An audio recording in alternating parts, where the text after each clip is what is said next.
जल्दी आने वाले प्रभु यीशु के नाम से सबको जय मसीह की। एक बार और हम सबको खुदा के कलाम से रूबरू होने का मौका प्रभु दे रहा है, उसके लिए धन्यवाद। उसके लिए इस चैनल को प्रभु ने जरिया बनाया, उसके लिए सबका प्रभु का धन्यवाद। मैं उम्मीद करता हूँ आप खुशामदीद है और प्रभु की खुशहाली और बरकत आपके साथ है। और प्रभु की बरकतों के साथ आज जो है प्रभु की आत्मा की अगुवाई में आज हम जो है जिस विषय पे आप लोगों के साथ मैं बताना चाहता हूँ वो है कि हमारा छुटकारा कैसे पाए, है ना। छुटकारा कैसे पाए हम लोग। हमारी लाइफ में एक बहुत बड़ी ब्रेक थ्रूज यानी बहुत बड़ी एक डिलीवरेंस को हम देखना चाहते हैं। बहुत सारे लोग अपने जीवनों में कहते हैं कि हम है ना वी आर बॉन्डेज, एक्चुअली हम लोग ना बंधुआई में हैं, बंधे हुए हैं ना। और हम लोग अपने लाइफ में एक बहुत बड़ी डिलीवरेंस को देखना चाहते हैं, एक बहुत बड़ी ब्रेक थ्रू देखना चाहते हैं। हम प्रेयर कर रहे हैं, हम सब कुछ कर रहे हैं, हम लोग चर्च जाते हैं, वी डू गुड डीड्स, हम अच्छे काम करते हैं और हम लोगों का भला करते हैं, गलत काम नहीं करते और प्रार्थना करते हैं, सब कुछ करते हैं। बट हमारी लाइफ में डिलीवरेंस नहीं है। टाइम एक के बाद नो टाइम निकल ही जा रहा है, बस डिलीवरेंस छुटकारे का समय आ ही नहीं रहा। जिससे भी बात करते हैं हर व्यक्ति यही कहता है तुम्हारे छुटकारे का समय आने वाला है, तुम्हारा छुटकारे का समय आने वाला है। बट एट द रियलिटी में छुटकारा दूर तक हमें नजर नहीं आ रहा। क्या करें, कहीं हमारी लाइफ में प्रॉब्लम तो नहीं है, क्या करें। और लोग बड़े परेशान हैं इस चीज को लेके, बहुत परेशान है। तो प्रभु मुझे आज कह रहा है कि उनको बता कि किस तरीके से प्रभु का छुटकारा, प्रभु की जो डिलीवरेंस है वो आप तक पहुंच सकते। उसके लिए आज मैं यूहन्ना रचित सुसमाचार से एक 38 साल के एक रोगी के बारे में बताना चाहता हूं। आप सबको पता है इस मनुष्य के बारे में बाइबल में लिखा है कि वो 38 साल से लकवा मारा हुआ बीमार हालत में एक ही जगह पर पड़ा हुआ है। ओके, ध्यान से सुनिए, मैं कहां पर था ना। 38 साल से एक आदमी एक ही बीमारी के कारण एक जगह पर था, है ना। ओके, मैं पढ़ता हूं, उसमें लिखा है यरूशलेम में, उसके 5:2 है, यूहन्ना रचित सुसमाचार 5:2 से। यरूशलेम में भेड़ फाटक के पास एक कुंड है जो इब्रानी भाषा में बेतसेला कहलाता था। उसके 5 ओसारे हैं। इनमें से बहुत से बीमार, अंधे, लंगड़े और सूखे अंग वाले पानी हिलने की आशा में पड़े रहते थे, क्योंकि समय समय पर परमेश्वर का स्वर्ग का दूत कुंड में उतरकर पानी को हिलाया करता था। पानी हिलने की वजह से जो कोई मनुष्य पहले उतरता था वो चंगा हो जाता था, चाहे उसके बीमारी कोई भी क्यों ना हो। लेकिन वहां पर एक मनुष्य था जो 38 साल एक बीमारी से पड़ा था। ठीक है, ध्यान से सुनिए। मैं सबसे पहले इस मनुष्य के बारे में बताना चाहूंगा कि ये कहां पर था। पहला, ये यरूशलेम में था और यरूशलेम के पास एक फाटक था। उसके अंदर उस फाटक का नाम था भेड़ फाटक, और उस भेड़ फाटक के पास एक कुंड यानी एक तालाब था जिसका नाम था बतसैदा। देखिए, यरूशलेम में भेड़ फाटक के पास बतसैदा नाम के एक कुंड के पास में ये व्यक्ति बैठा है। मेरे बात को बड़े ध्यान से सुनिए। यरूशलेम खुदा का नगर है। जब हम मत्ती रचित सुसमाचार में पढ़ते हैं वहां लिखा है यरूशलेम जो है वो खुदा यानी परमेश्वर का भवन है।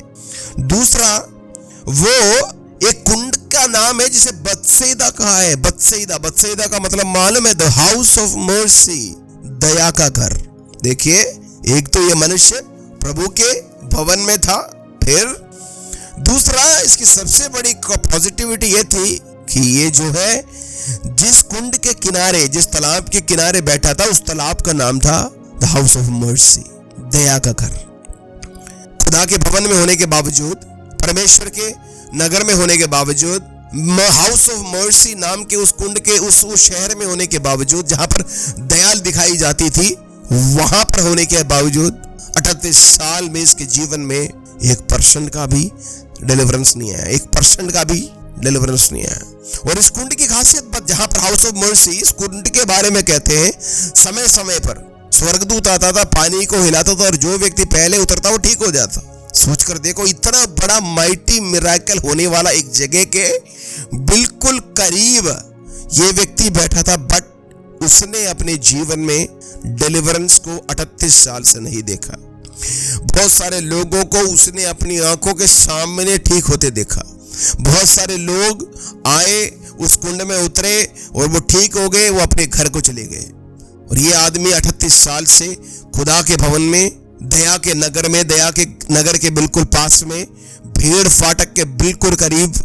भेड़ फाटक वो फाटक है जहां से साल में उद्धार के लिए सारे इजराइल के कौम के पापों के लिए भेड़ को लेकर जाया जाता था। सोच कर देखिए, इतना सब कुछ पॉजिटिव है इस मनुष्य के लाइफ में। वो खुदा के भवन में था, हाउस ऑफ मर्सी में था, वो उस दरवाजे के पास था जहां पे उद्धार मानव जाति के पापों के लिए, इजराइल के कौम के पापों के लिए बलिदान देने वाला खुदा का मेमने को लेकर जाते थे। इतना सब कुछ होने के बावजूद this person was not getting delivered. ये मनुष्य अपने लाइफ में डिलीवरेंस नहीं पा रहा था। समझ रहे हैं? कितना बड़ा डिप्रेशन में रहा होगा ये मनुष्य, है ना? कितनी परेशानियों को ये झेल रहा होगा, लेकिन उसने अपनी उम्मीद नहीं छोड़ी। उसने कहा, मैं खुदा के यरूशलेम प्रभु का महाराजा का नगर है, मैं महाराजा के नगर को छोड़कर नहीं जाऊंगा। मैं दया के घर के बाहर बैठा रहूंगा। मैं उस फाटक के पास बैठूंगा जहां पर मानव जाति के पापों के लिए लेकर जाने वाला यीशु खुदावंद का मेमने को लेकर जाते थे। 38 साल तक बैठा रहा। देखिए, ये आज मानव जाति की हालात है। We are sitting at good places, जिनके बारे में हम कहते हैं कि ठीक है, it might be the house of the lord, उसे आप खुदा का घर कह सकते हैं, या हाउस ऑफ मर्सीज कह सकते हैं, या आप उस फाटक में बैठे हैं जहां पर रोज महापुरोहित आते जाते हो। बट आपके लाइफ में क्या आप डिलीवर्ड हैं? आप अपनी लाइफ में बहुत सारी चीजों को लेकर बोस्ट करने के लिए, बहुत सारी चीजों को लेकर आप वाह कर सकते हैं, लेकिन आपकी लाइफ में क्या आप डिलीवर्ड हैं? या स्टिल 38 साल से, 12 साल से, 5 साल से, 15 सालों से, 7 सालों से आप बॉन्डेज में हैं? आप डिलीवरेंस को देख रहे हैं लेकिन महसूस नहीं कर पा रहे। स्वर्गदूत आ रहा है, कर रहा है, सब कुछ हो रहे हैं ना, माइटी वर्क्स हो रहे हैं, लोगों के जीवन में छुटकारे हो रहे हैं, लेकिन आप सिर्फ खड़े होके नजारा देख रहे हैं। लेकिन आपकी लाइफ में वैसे की वैसी, जैसे आप आए थे वैसे का वैसे ही है। मालूम है क्यों? पता है क्यों? ठीक है ना, मैं वही बताने जा रहा हूँ, मैं वही बताने के लिए जा रहा हूँ। क्या आप वो इस मनुष्य के जैसे है कि ईगरली वेटिंग फॉर द डिलीवरेंस? हुआ क्या मालूम है? हुआ क्या मालूम है? इस मनुष्य की हालत को यीशु ने देखा होगा कि मनुष्य 38 साल से प्रभु के भवन में बैठा है, बड़ी उम्मीद लगा के स्वर्गदूतों को उतरने की, बड़ी शिद्दत से बैठा है। एक ना एक दिन मेरे ऊपर भी दया होगी, एक ना एक दिन मेरे ऊपर भी क्या होगी मालूम है? एक ना एक दिन मेरे ऊपर भी परमेश्वर का जो है नूर चमकेगा, मेरे ऊपर भी परमेश्वर का अनुग्रह आएगा। बैठा रहा वहां पे। मैं आपको कहता हूं, परमेश्वर आपको देख रहा है। एक दिन क्या हुआ मालूम है? Beyond the expectations, the great king, the author and the generator, the creator of this universe came to this person. उनका नाम यीशु था। वो आए, उसने कुछ नहीं पूछा। उसने ये नहीं पूछा क्या आज स्वर्गदूत आया था, आज पानी आया, कुछ नहीं। यीशु ने पूछा सिर्फ एक ही बात, क्या तू चंगा होना चाहता है? क्या तू डिलीवरेंस पाना चाहता है?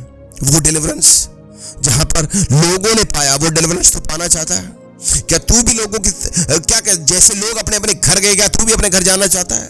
क्या तू भी खुशी के साथ नाचना चाहता है? आनंद के साथ तू खुशी के साथ नाचना चाहता है? उसने कहा, हे प्रभु प्लीज। उसने बहुत सारे बहाने बनाए, बहुत सारे बहाने। कोई व्यक्ति मेरे को उतारना नहीं पा रहा, कोई मेरे से पहले उतर जाता है, मैं वहां तक पहुंच नहीं पाता, बहाने बहुत हैं उसके पास। लेकिन यीशु ने उससे बहाना नहीं पूछा।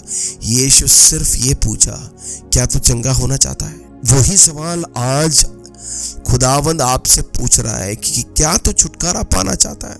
हम लोग प्रभु को क्या सिखाते हैं? बहुत सारी चीजें सिखाते हैं। देखिए प्रभु, मैं कहाँ हूँ? मैं प्रभु के मंदिर में हूँ, मैं राजा के शहर में हूँ, मैं मर्सी के घर में हूँ, मैं दया के करीब हूँ, मैं दया के किनारे हूँ। प्रभु वो नहीं पूछ रहा। प्रभु ये कह रहा है कि do you want to get delivered? अगर आपका जवाब यस है तो खुदा आपको कहेगा yes, this is the time of your deliverance. और प्रभु मुझे कुछ लोगों के लिए कहने के लिए जा रहा है कि yes, this is the time of your deliverance. क्योंकि इसलिए नहीं कि आप प्रभु के भवन में हैं, ना, इसलिए नहीं कि आप दया के अनुग्रह मर्सी के घर पे, ना, इसलिए नहीं कि आप भेड़ फाटक पर है, नो, इसलिए क्योंकि यीशु आपके लाइफ में आ रहा है, आया है। इसलिए रियल डिलीवरेंस कब होती है मालूम है? जब खुदा खुद आपकी लाइफ में आए। मैं दोबारा कहता हूँ, रियल डिलीवरेंस कब होती है मालूम है? जब खुदा खुद आपकी लाइफ में आए। खुदा खुद आपकी लाइफ में आए। अब देखिए आपका रिलेशन खुदा के साथ कितना, आप चर्च में होंगे, आप जाते होंगे, आप सब कुछ, लेकिन अगर आपका रिलेशन गॉड के साथ सही नहीं है तो you will not be delivered. अगर प्रभु को आपने सिर्फ एक जरूरत के टाइम पे इस्तेमाल होने वाला एक जरिया बनाया है, you will not delivered. No, the real deliverance कब मालूम है? कब? जब द रियल गॉड, जो आपसे बहुत प्यार करता है, जिसने आपके लिए अपना आखिरी कतरा लहू बहाया, वो जब आएगा तो आपके लाइफ में बहुत बड़ा छुटकारा होगा। इसलिए हम आपको कहते हैं उसको आपकी लाइफ में आने दो। वो दरवाजे पे खड़ा खटखटा रहा है और वो कह रहा है, want you to come in, to live with you, to change your life, to change your finances, you change your future, you change your family, you change your job, business, you change your mind, you change your heart. He want to change you. He want to change you. तेरी हालात को देख के प्रभु दर्द है, प्रभु उस हालात को बदलने के लिए जा रहा है, लेकिन शर्त है, क्या आप उसे आने की इजाजत देंगे? अगर है तो जब ये राजा आपके पास पहुंचेगा ना, उस दिन आपकी आजादी का छुटकारे का दिन है। क्या हम सब कुछ छोड़कर इस यीशु को बुला सकते हैं? यीशु मेरे पास भी एक बार आओ। जिस तरीके से तूने 38 साल के उस रोगी के पास गया, प्लीज मेरे पास भी आओ, मुझे भी डिलीवरेंस की जरूरत है। मेरे पास कहने के लिए बहुत कुछ है, खुदा मैं बहुत कुछ करता हूँ, मैं बहुत कुछ करता हूँ, मैं बहुत कुछ करता हूँ, लेकिन खुदा कहता है ना, ये सब तेरे छुटकारे का कारण नहीं होगा। अच्छे कर्मों के साथ, डीड के साथ कोई प्रभु को प्रसन्न नहीं कर सकता। We need his mercy. God, हमारे लोगों पर तू मर्सी भेज, तेरा अनुग्रह लोगों के ऊपर भेज प्रभु। 2023 लोगों के जीवन में आशीष और छुटकारे का कारण होने पाए, और ऐसा ही हो। इसलिए नहीं कि ये लोग बहुत कुछ किए, इसलिए ताकि इनकी मुलाकात आपसे हुई है, उसके लिए धन्यवाद। और हमें पता है खुदा, जब भी प्रॉब्लम और आपका सामना होता है, जीत आप ही की होती है। इस बात का यकीन हम करते हैं प्रभु। बहुत सारे लोग, बहुत सारे मेरे भाई बहन बड़ी एक्सपेक्टेशंस के साथ प्रभु, उम्मीद के साथ, शिद्दत के साथ यहाँ पे प्रभु बैठे हैं डिलीवरेंस के लिए। उन्हें आप डिलीवर करें, आशीष करें। Hallelujah. Thank you for listening. God bless you. Please आपसे एक विनती है, आप हमारे चैनल को सब्सक्राइब करें, आप हमारे जो वीडियोस है उसको शेयर करें, लाइक करें। आपकी कोई कमेंट्स है तो उसको कमेंट करें, ताकि हम उस पर आपके साथ काउंसलिंग करें या आपके साथ प्रेयर करें, या कोई भी विषय तो आप हमें बता सकते हैं। खुदा के आगमन तक हम सब मिलकर खुदा के राज्य के लिए खड़े रहें। खुदा की शांति आपके जीवन में आएगा, आपका छुटकारे का समय निकट है। इस बात को कहते हुए मैं आज के इस वचन को यहाँ समाप्त कर रहा हूँ। खुदा की शांति और बरकत आपके साथ हमेशा बने रहे। शालोम।